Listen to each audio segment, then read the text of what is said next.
عمران خان نے آئین پر داؤ کھیلتے ہوئے اسمبلیاں توڑیں اور الیکشن کا انتظار کیا۔ سسٹم نے اس جنگ کو لڑنے اور عمران خان کو دوبارہ ایوان میں جانے سے روکنے کے لیے آئین پاکستان اور سپریم کورٹ آف پاکستان کو تباہ و برباد کر کے رکھ دیا۔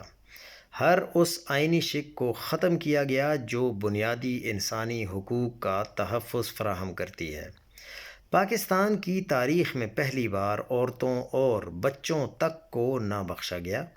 عمران خان مزاحمت کو عروج پر لے گیا، سسٹم ظلم اور ناانصافی کو عروج پر لے گیا، ملک اور آئین کو آگ لگ گئی۔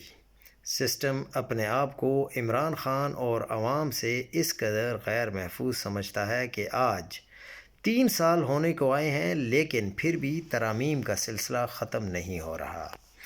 ہر وقت گیم کے رولز چینج کرنے پر لگے ہیں کہ کسی طرح اسے آن فیلڈ شکست دے کر دکھائیں۔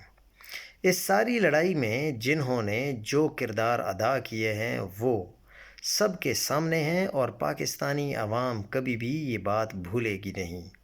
یہ بات تو طے ہے کہ سب کچھ بدلے گا، یہ ترامیم ریورس ہوں گی، لیکن ایک چیز قابل فکر ہے کہ سپریم کورٹ آف پاکستان کے سامنے سپریم کورٹ کو ختم کر دیا گیا لیکن ججز کو کوئی فرق نہیں پڑ رہا۔